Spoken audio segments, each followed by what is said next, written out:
ಆರೋಪಿಯಷ್ಟೇ ಪ್ರಭಾವಿಯಾಗಿರಲಿ, ನ್ಯಾಯ ಎಲ್ಲರಿಗೂ ಒಂದೇ. ಇದೇ ಮಾತನ್ನ ಹೇಳ್ತಾ supreme court Darshan bail cancel ಮಾಡಿದ್ದು. ಸದ್ಯಕ್ಕೀಗ 131 ದಿನಗಳ ಕಾಲ ಜೈಲೂಟ ಮಾಡಿದ್ದ ದರ್ಶನ್ಗೆ ಜೈಲೇ ಗತಿಯಾಗಿದೆ. ಪತ್ನಿಯ ಫ್ಲಾಟ್ಗೆ ಬರ್ತಾ ಇದ್ದಂತೆ ದರ್ಶನ್ ಅನ್ನು ಪೊಲೀಸರು ಲಾಕ್ ಮಾಡಿ ಕಂಬಿ ಹಿಂದೆ ತಳ್ಳಿದ್ದಾರೆ.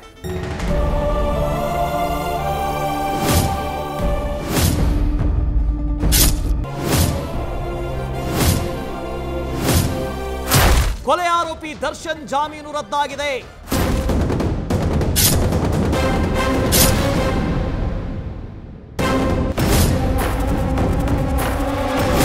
ಅಕ್ಟೋಬರ್ 30, 2024 ಬೆನ್ನು ನೋವು, surgery, medical emergency, slip disk ಅಂತೆಲ್ಲ ಕಾರಣಗಳನ್ನು ಕೊಟ್ಟು ಬೇಲ್ ಪಡ್ಕೊಂಡಿದ್ದ ದಾಸ ಬಳ್ಳಾರಿಯಿಂದ ಬಂದು ಬಿಂದಾಸ್ ಆಗಿದ್ರು.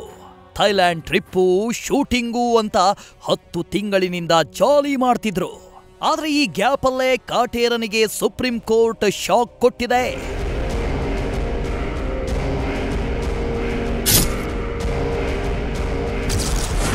ಅತ್ತ ಬೇಲ್ ಕ್ಯಾನ್ಸಲ್, ಇತ್ತ ಡೆವಿಲ್ ಆಯ್ತು ಲಾಕ್. ಹೊಸಕೆರೆಹಳ್ಳಿಯ ಫ್ಲಾಟ್ನಲ್ಲಿ ನಟ ದರ್ಶನ್ ಅರೆಸ್ಟ್.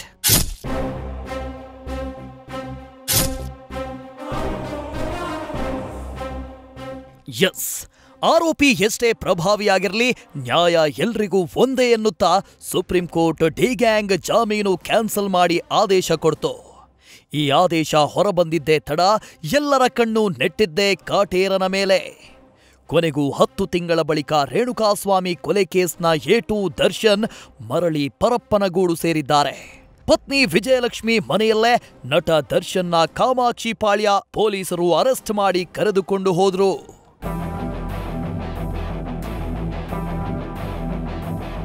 ಇನ್ನು ಅರೆಸ್ಟ್ಗೂ ಮುಂಚೆ ದೊಡ್ಡ ಹಂಗಾಮಾನೇ ಆಗೋಯ್ತು.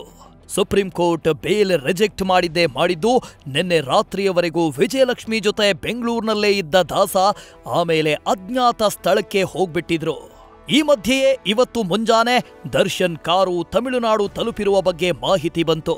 ಚಾಮರಾಜನಗರ ಗಡಿ ಪುಣಜನೂರು ಚೆಕ್ ಪೋಸ್ಟ್ ದಾಟಿ ತಮಿಳುನಾಡಿಗೆ ದರ್ಶನ್ ಕಾರು ಪಾಸ್ ಆಗ್ತಿರೋ ವಿಡಿಯೋ ಕೂಡ ಸಿಕ್ಕಿತ್ತು.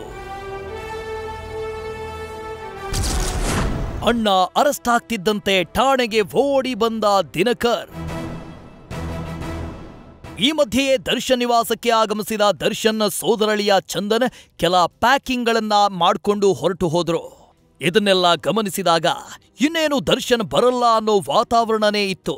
ಆದರೆ 4 ಗಂಟೆ ಸುಮಾರಿಗೆ ಎಲ್ಲೋ ಹೋಗಿದ್ದ ನಟ ಧನ್ವೀರ್ ಜೊತೆಗೆ ವಿಜಯಲಕ್ಷ್ಮಿ ಫ್ಲಾಟ್ಗೆ ವಾಪಸ್ ಆದ್ರು. ಇದೇ ಸಮಯಕ್ಕೆ ಕಾಯ್ತಾ ಇದ್ದ ಪೊಲೀಸರು ಕೂಡಲೇ ದಾಸನನ್ನ ಅರೆಸ್ಟ್ ಮಾಡಿ ಅನ್ನಪೂರ್ಣೇಶ್ವರಿ ಪೊಲೀಸ್ ಠಾಣೆಗೆ ಕರೆದುಕೊಂಡು ಹೋದ್ರು. ಇನ್ನು ದರ್ಶನ್ ಅರೆಸ್ಟ್ ಆಗ್ತಾ ಇದ್ದಂತೆ ಅಣ್ಣ ದಿನಕರ್ ಕೂಡ ಠಾಣೆಗೆ ಓಡೋಡಿ ಬಂದ ಪ್ರಸಂಗ ನಡೀತು.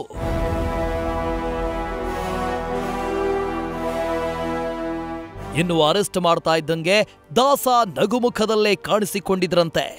ಪೊಲೀಸರನ್ನ ಕಂಡು ಸಲ್ಯೂಟ್ ಮಾಡಿದ ದರ್ಶನ್ ಹೇಗಿದ್ದೀರಾ ಅಂತಾನೂ ಮಾತನಾಡಿಸಿದ್ರು ಅನ್ನೋ ಮಾಹಿತಿ ಕೂಡ ಇದೆ. ಸದ್ಯಕ್ಕೆ ದಾಸನಿಗೆ ಜೈಲೂಟ ಗ್ಯಾರಂಟಿಯಾಗಿದೆ. News first bureau. News first ನಿರ್ಭೀತಿಯಿಂದ ನಿಮ್ಮ ಪರವಾಗಿ.